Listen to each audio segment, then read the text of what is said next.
Level Up is a regular podcast that brings you topics to help you perform at work and in life at your very highest level. Your host is Dan Chiodo, an executive coach, corporate trainer, and author. He is president of Impact Training and Executive Coaching. And now, here's Dan.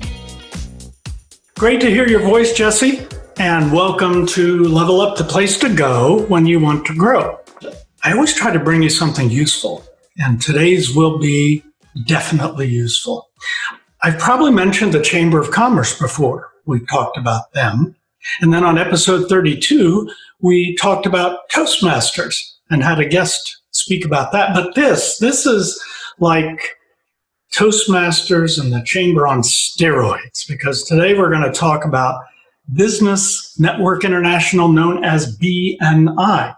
So my guest brings a wealth of experience. Not only did he own his own marketing firm, but he's also helped countless organizations move their systems and their processes up to really a high performance level. He is the vice president of Employers Health Safety. He's also a keynote speaker and is the founder of Doug Hunt Consulting. So now you know the guest's name, Doug Hunt. Welcome, Doug. Hi, Dan. Thank you for having me. Oh, so excited about this because you live and breathe BNI.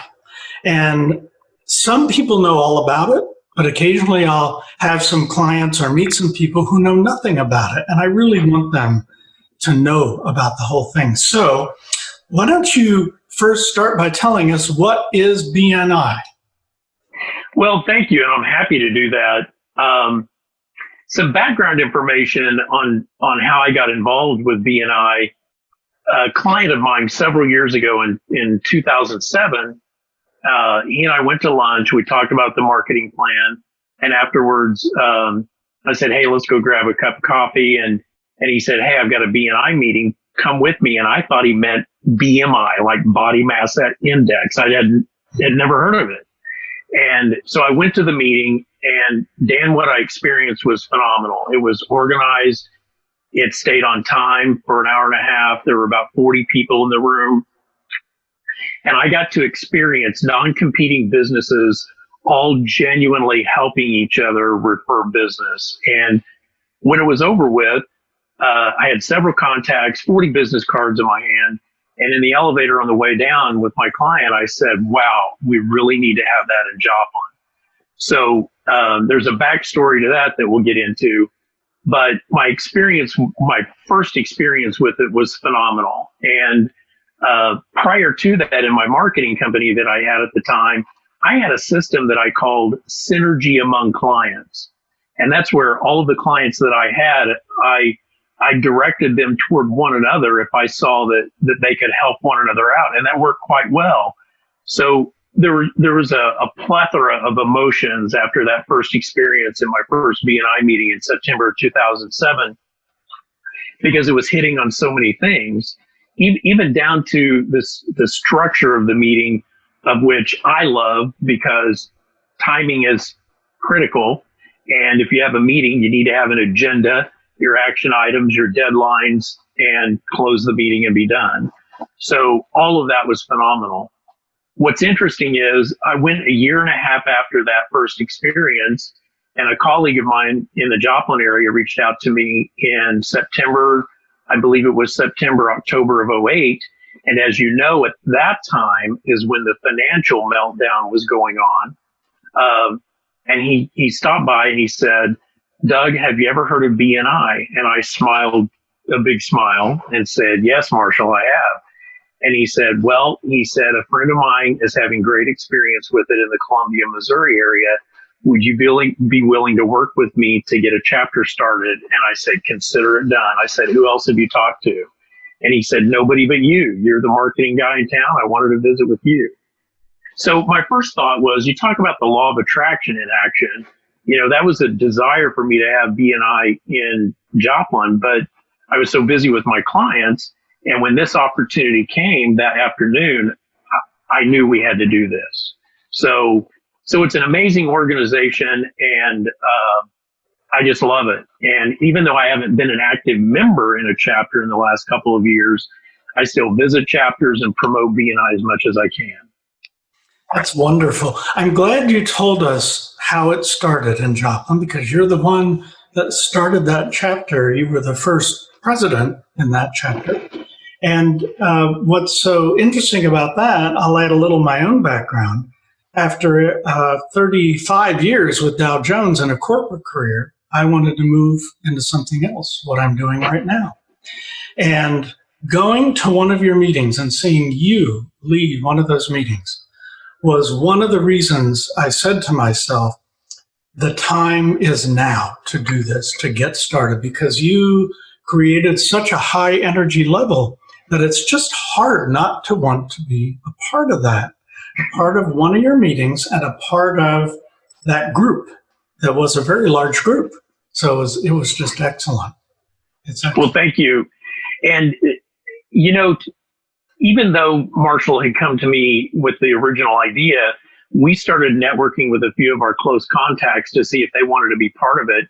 So there were actually 22 of us in the market that started going through orientation and training with a BNI regional trainer. And our goal was to get through the holiday season into the first quarter and then chapters. So we had 22 core original founders of that chapter. And by that time, there had been enough buzz that had happened in the area that when we scheduled our first, what we call a kickoff meeting to start and launch your chapter, it's where you invite as many people as you can from the community in. And the first meeting is to explain it and invite others to join. And this is the humbling part, Dan. All of us sent out 40 invitations, all 22 of us. And when we started getting RSVPs, we had an aha moment, realizing that the venue that we had selected was not going to be big enough. And to our surprise, on the day that we had it, we had a record-breaking 305 people show up, and we had to have it at a big youth center in the auditorium.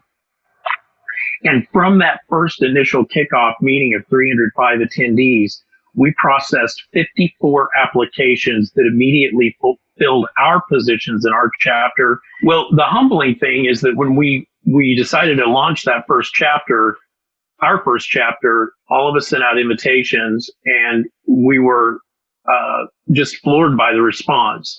So we had 305 people attend that event, which later turned out to be a record-breaking event in North America. And to this day, the Joplin chapter that launched in 2009 holds the record in the United States for the most attendees at a kickoff event. And interestingly, we held that as a world record until a year and a half ago, when a new chapter in India broke our record with 312 members. So nonetheless, it was a great thing for small business. When it launched, we had 54 applicants, and it spurred off from that 2 more chapters immediately. That's great. That's great. So here we have an organization that is an international organization, plenty of them around the country. And tell me, in the fields that you have been, has it been important for some of the jobs you've held? Has BNI been important to that? Yes. And there is a multifaceted answer to confirm a hearty yes to that question. That if I can extract one piece of that, one of my biggest philosophies has been what Zig Ziglar always said, and that is facts tell, stories sell. And so one of the main parts of a BNI meeting is for people to give testimonials of them doing business with a fellow chapter member. And more times than not, those testimonials are so heartfelt, whether it's, someone helping somebody in their business. For example, I had a neighbor who him and his wife were elderly. He had gone into the hospital, and he was going to need wheelchair assistance for about 3 months. And I had mentioned that in my BNI meeting because I knew we had a construction company, and that individual within 3 days had a ramp built up to their front door and then decided not to charge them. So, and I know that's not the case in all cases, but the fact that that was so powerful. So when I gave that testimonial for that company, it was very powerful. And so it creates not only synergy among the chapter members, but a real bond of trust. And then people want to share your business with others instead of somebody doing it for a commission. Yes, yes. So tell me now, what makes it different from belonging to a chamber? Because I always tell my clients, you need to belong to the chamber. But what would you say the differences are? I think the best way I can give that answer is an analogy. And first of all, let me say this. The local city chamber, county chamber, area chamber is not a competitor of BNI. And that seems to be a reoccurring issue when BNI shows up in a market, that the chamber it causes pause because they think it's competition. It is not. And here's why. I think of the chamber as again, a multifaceted entity that works on economic development, continuing education and business, networking, and networking opportunities, as well as a whole host of other things that they may be doing in the community. BNI is a networking event as well, except that it is based on smaller chapters of non-competing businesses that have a system and a structure in place that is measurable, recorded, and monitored for referring quality business to one another. So you can get exposure and network with people in your local chamber and be part of committees and community events and all of that. And honestly, I would encourage any small business owner, if your budget is limited, join the chamber first. Then, when you're ready to invest in a networking group, BNI as well. But above all, be in both. Be in as many chambers as you can in your area, and definitely get plugged into a BNI chapter that really is focused on helping one another. I think that's really good advice. In fact, I've seen a lot of chamber staff members get involved in BNI groups. And what I see is it takes them a while to learn the structure, what's happening there. So they are kind of two different entities.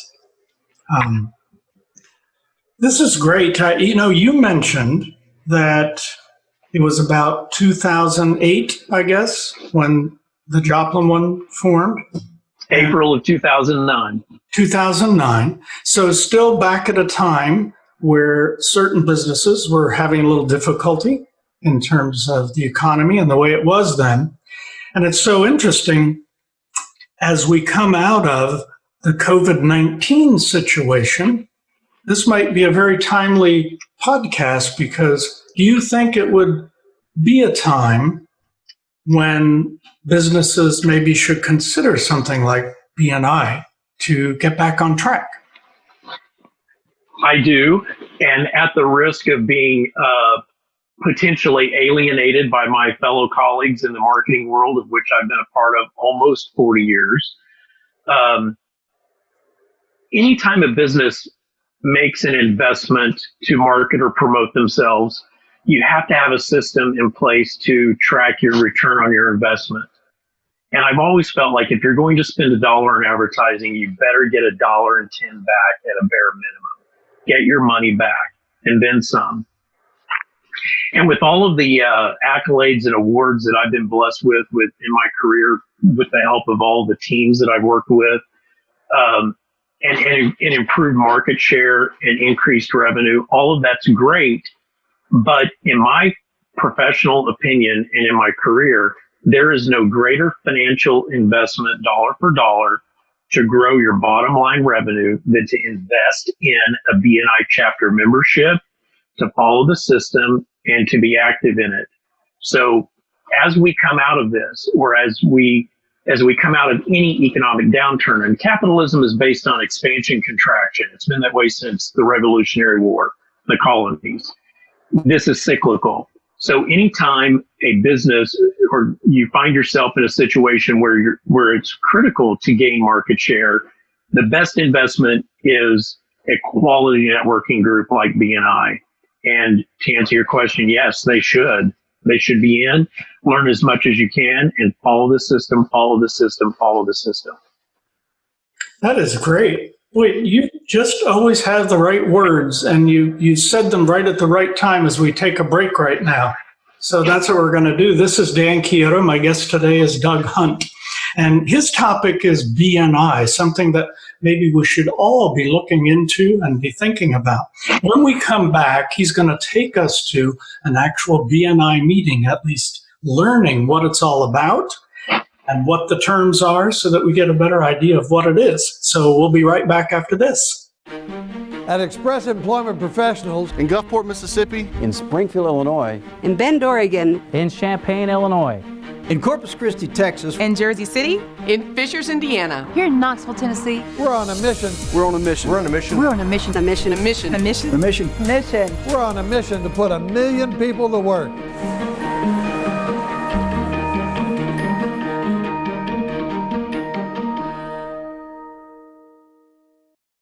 So glad you came back. We knew that you would.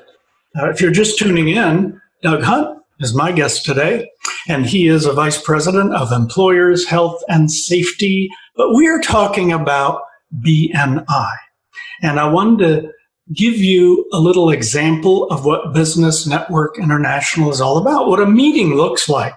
So Doug, if you would, take us back to what a meeting looks like and kind of explain what goes on there so that they know all the components. Sure, absolutely. Well, BNI follows a very strict schedule. And the interesting thing is that this schedule is exactly the same for every BNI meeting around the world. So each BNI meeting runs about an hour and a half, and the system follows. So, for example, an overview of that is 15 to 20 minutes before the gavel falls or they ring a bell to actually start the meeting, there's a period of open networking. And that's where if you show up early, everybody is not only encouraged, but kind of required as a measurement of performance to bring visitors to the meeting. And so those visitors typically always show up early. So 15, 20 minutes before the meeting starts, it's a great opportunity to be networking, introducing your guests to other people, what they do, that type of thing. And then once the meeting actually starts, it's ran by the president, and each chapter rotates in a new president every year. So there's fresh leadership every year. And it's nice because it's the same agenda. So systems and processes, if you're a fan of Michael Gerber and his book, The E-Myth, it fits well into that as also. But the president calls the meeting to order. And one of the first things that we do is we go over what BNI is and what it stands for. And one of the reasons that BNI has been so successful is because it is not a religious, political, or philanthropic organization. It stays on point for small businesses to refer businesses to each other. And that's a beautiful thing, because in larger markets, when I have visited BNI chapters, that there are people there that are Muslim, Christian, Hindus, and there's just a part of that is kept in its lane, and business is kept in its lane, and so there's no overflow. And when we got started in 2009, I don't think the political divisions were what they are now, but even so, where we're at, that even makes BNI that much more attractive for a lot of reasons. So once that is established for the visitors and they know what they're getting into, they go through regular housekeeping, if you will, what last month's numbers and reports were, where they're at with that chapter on finances that is given by the Treasury Secretary. There's an education moment, which Dan, you did back in the day and always did a fantastic job. And that's where the education moment, whoever's the education leader would give a tidbit, if you will, whether it's phone etiquette or what have you. So there's a lot of education in those meetings as well. And then we had an attitude adjuster. So typically somebody would be in charge of that, where they would read an inspiring quote. And then the bulk of the meeting is a series of what we call manager moments. And depending on the chapter size, each member is allowed 60 seconds, 45 seconds, a minute and a half, whatever they want to schedule for their particular meeting, to stand up and give an overview. It's basically their opportunity to give an overview or an elevator speech of their business. And BNI teaches us that on the tail end of that, you ask specifically for an introduction to somebody that you want to have as a client, preferably a name. And that's so powerful. We have a chapter of 30 or 40 members and there are 10 or 15 guests. Odds are that somebody in there is going to know that person because their kids play soccer together or something. I mean, I've seen that countless times. So we are trained to be very specific about who we ask for as a referral. And then it goes to the next person and the next person. Of course, we have a timekeeper, so somebody can't get long-winded. There again, the beautiful structure of BNI. And then after all of the members go around the table and give their manager moments, then we allow the guests to stand up and speak. And even if there's a guest there that is a competitor of an existing member, they are at least allowed to stand up, give their name, tell about how long they've been in business, and that they're happy to be there as a guest. If it's a guest that is in no membership, is represented in that business category, then they can go in a little bit more detail, but nonetheless, everybody's welcome at BNI. And then when the visitors are done, then they have a report and we go around the table again, and the members give a report on how many referrals they gave, how many referrals they received, and the exciting part is how much in closed business. So member A may give a referral to member B, and then 2 weeks later they announce that that's closed business and it's a $10,000 deal. And when they report that, everybody applauds, and each chapter tracks its financial growth on the dollar amount of closed business per month. So it's very structured. And the meeting closes off with a few announcements, and it closes up and we're out on time. That is beautiful. As I recall, the meeting really doesn't stop. It is about 90 minutes, but tell us a little bit about what happens before that next week.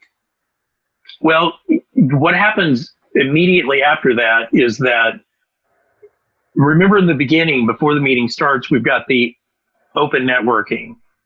What you find is at the end of the meeting, when everybody's giving their reports, that's also the time that they give their testimonials. And I spoke about that earlier. And so the visitors get to experience the emotion of how passionate everybody is about helping one another.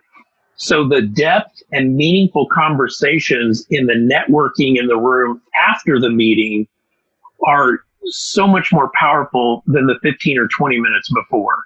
So that's the immediate thing that happens. The other thing that happens in BNI is that outside of the meeting for that week, we are encouraged and required, there are benchmarks that you have to achieve, that you have what is called one-to-one meetings with other members. And that's where you can sit down over a cup of coffee and talk for typically about 30 minutes.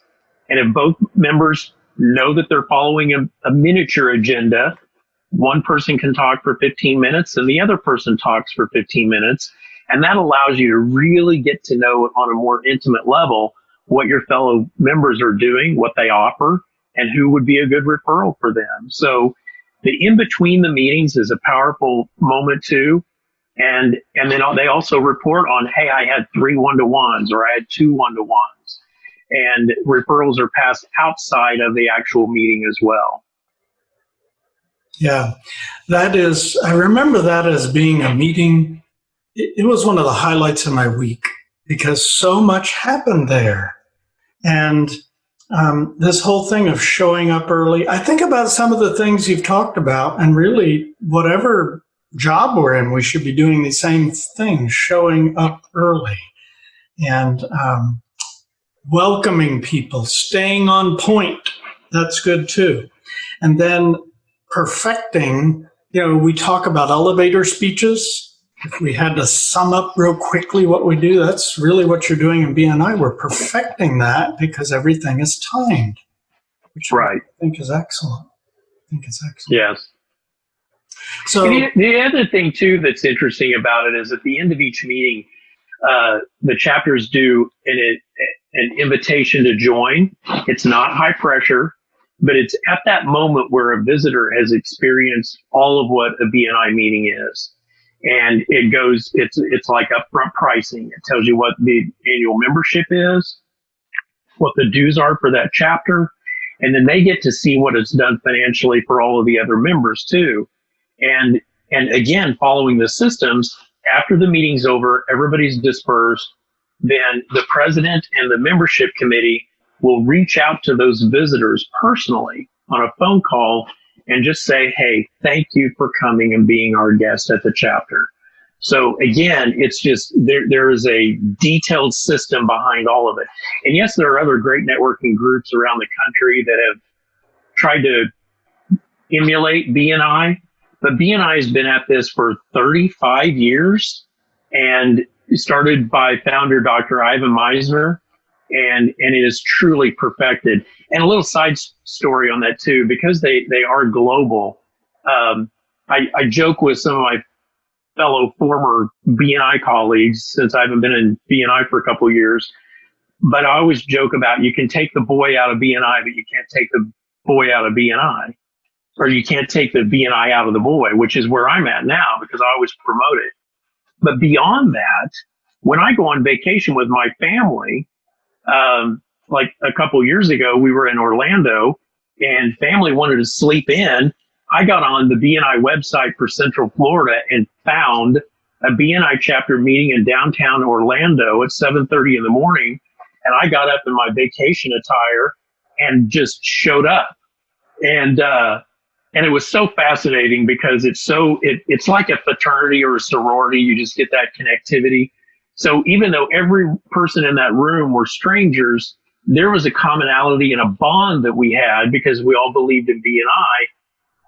And it was so easy to follow the meeting. And now I know like 40 more people in Orlando that would answer my call if I called them right now, if I ever needed them. Wonderful. I know that when I moved to Florida, I thought, well, maybe there's a BNI chapter here. And I called the BNI number that I was getting, that phone number. And she said, well, we have 12, so we're going to have to figure out which one would suit you. And so, but some of them were full because there was a person in each category and they just couldn't grow them any bigger. And so that might be something that people think about to at least within their town find out if there is a BNI. There probably is. And they could contact someone and probably go as a visitor, right, to get a taste of what it's like.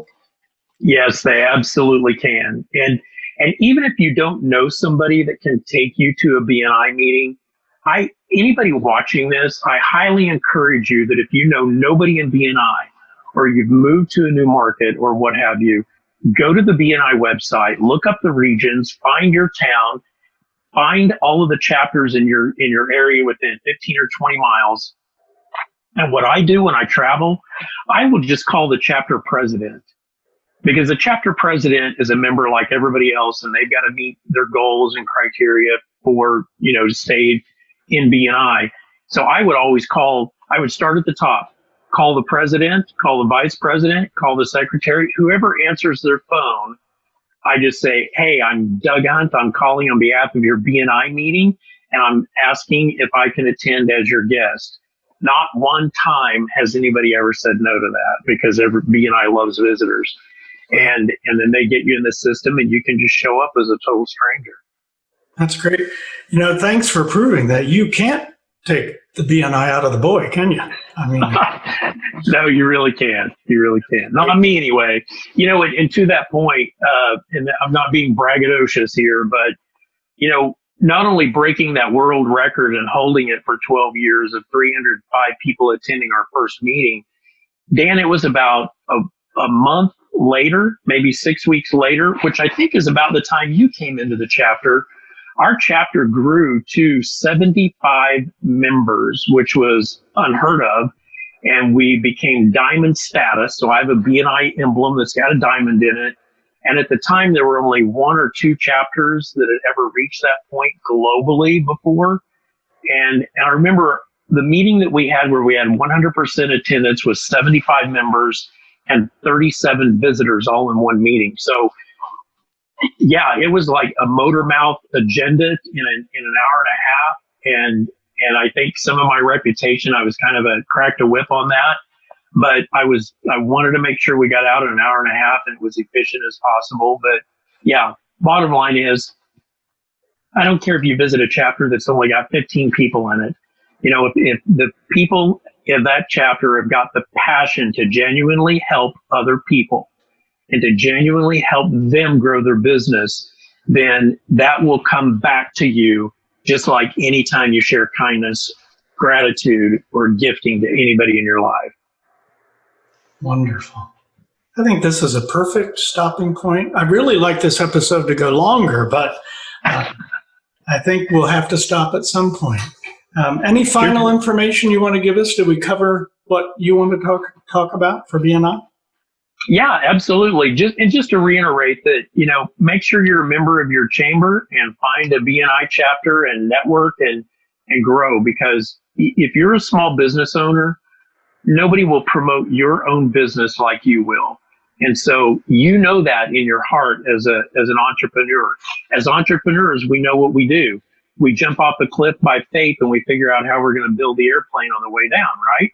So if you're going to do that, wouldn't you want to have the best formula and guide to help you get those wings built as quickly as possible? Of course you would. And in my opinion, that's BNI, Business Network International.